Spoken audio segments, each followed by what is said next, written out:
We have a new stupidest day in American history because in an inexplicable decision, Donald Trump has reversed course on his tariffs and can't explain why.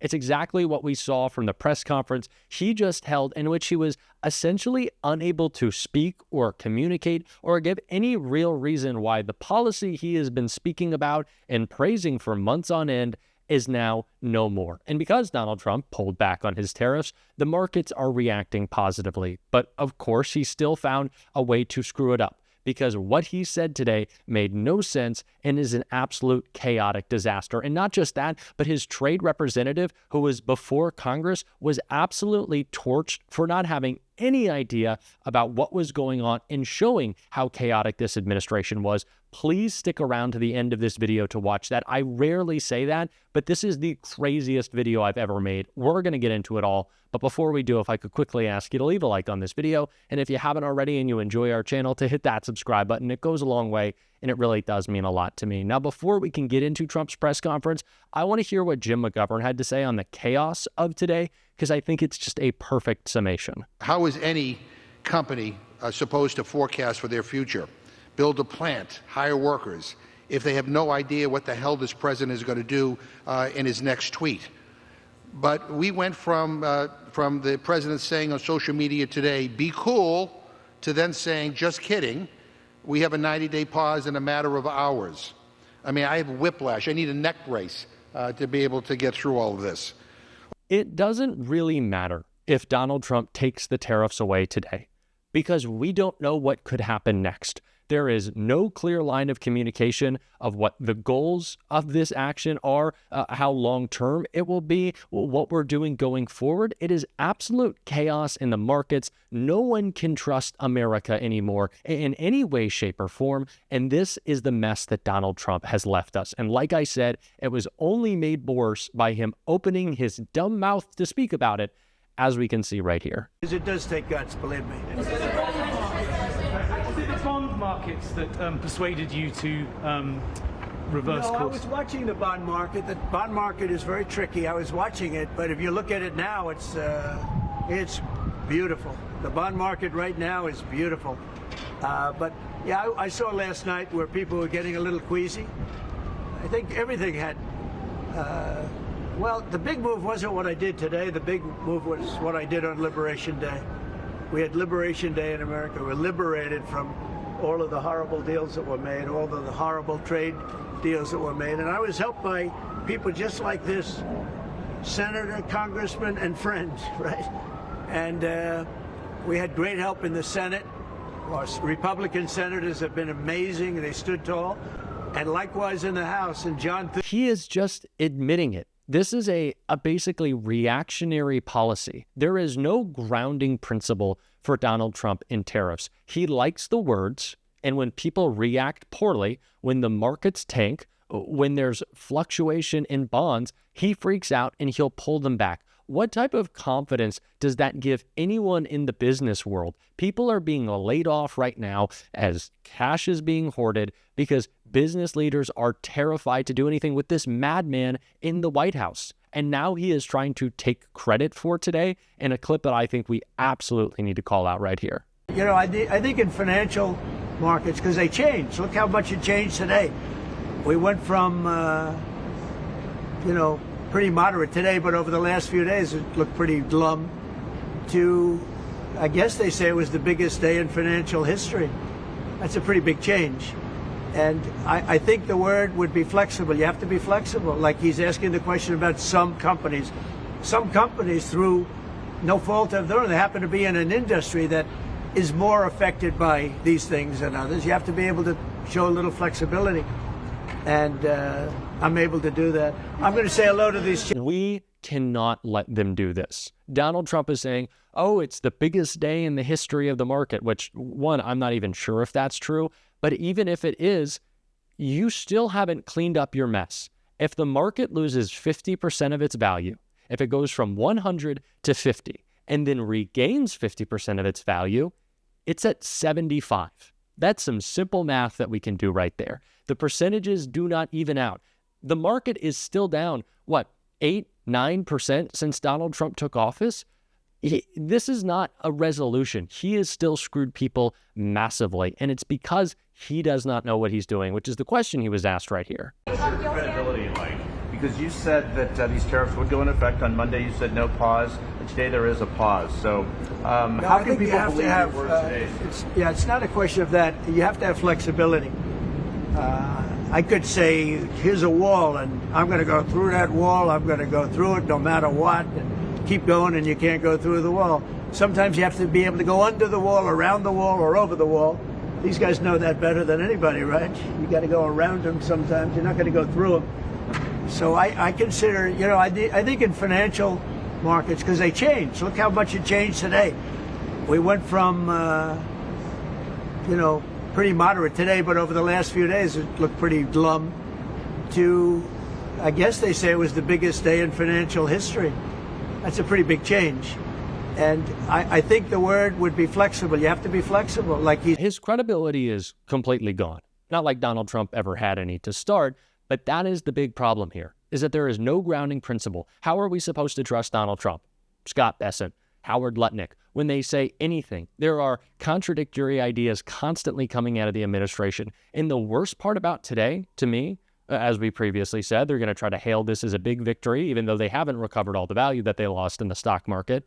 But what they have done is already cost tens of thousands, maybe hundreds of thousands of people their jobs, small businesses shuttering across the country. People took out their 401ks, they liquidated them and took whatever 20, 30% hit because of that.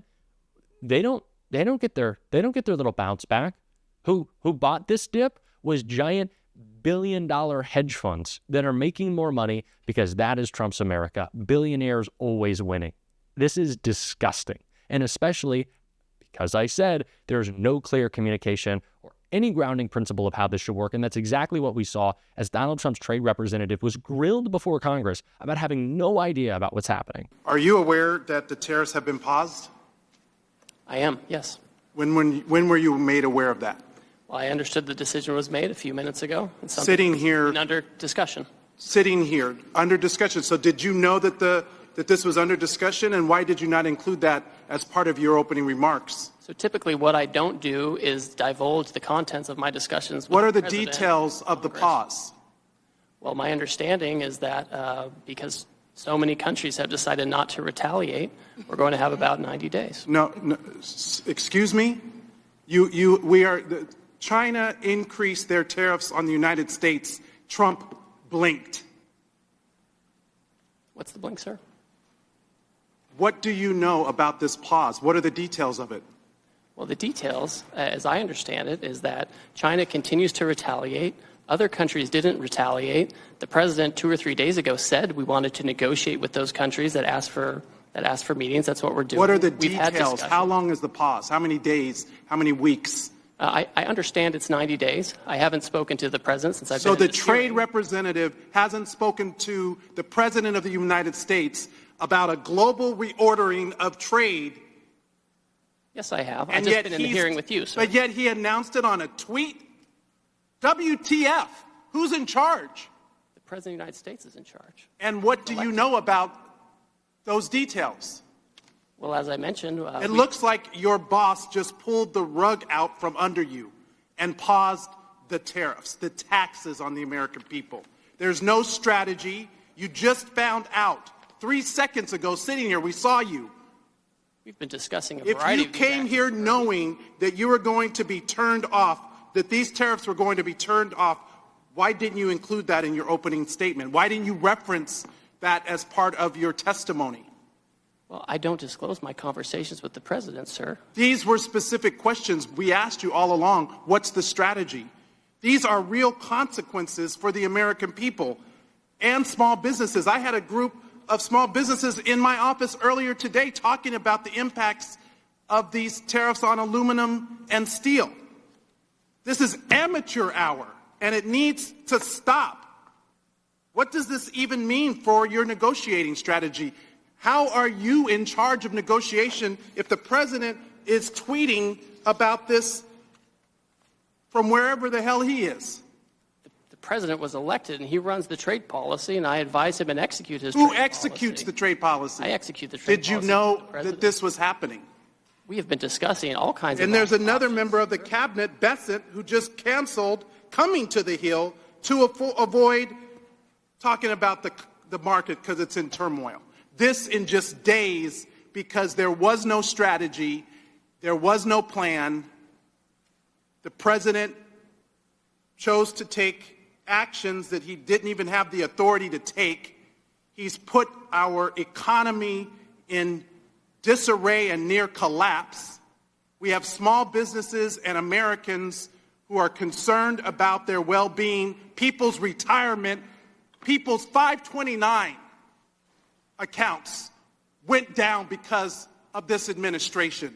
We have people that are planning to send their kids to college this fall. People who are retiring whose benefits have declined. Is this market manipulation? No. Why not? If it was a plan, if it was always the plan, how is this not market manipulation? It's not market manipulation, sir. Well, then what is it? Because it sure is not a strategy. We're trying to reset the global trade system. And That's offshored all of our factories. what has that done? How have you achieved any of that? But to enact enormous harm on the American people, which was our concern from the very beginning. Tariffs are a tool. It can be used in the appropriate way to protect U.S. jobs and small businesses. But that's not what this does. This is infuriating. This is infuriating. I know there has been lots to be furious about through this administration, but they are playing with fire. They are playing with people's lives, with their jobs, with their retirements, with their houses, with people's college funds. This is absurdity. They are making decisions at the very radical whims of a narcissistic dementia patient in Donald Trump. This is not how you run a country. This isn't how you run a school board. This isn't how you run a parking lot. This is insanity. I cannot stress enough how little I understand still what is happening here. And neither does Donald Trump. He does not care, though. He just likes to pretend to act big and tough, and he's going to claim victory no matter what happens, even as millions of people across this country are being screwed. And as I continue to bring up the price increases that we've already seen as a reaction to the first few days and weeks leading up to tariffs, those are sticking. If you think Walmart or Target or anyone is lowering their prices, not going to happen. Working people have been affected by this. Billionaires got stock buybacks, and now they're richer. This is insane. Insane. I'm sorry. I just can't believe it. I cannot believe it. But we're going to continue to call it out on this show every single day. And if you want to support that, as always, you can hit that subscribe button, leave a like on this video, and if you stuck around to the end, you can drop a blue heart in the comments. I cannot believe I now have to go to class after this and try to act like things are normal. But you know what? That's what we do. I appreciate y'all's support. And until next time, I'll see you soon.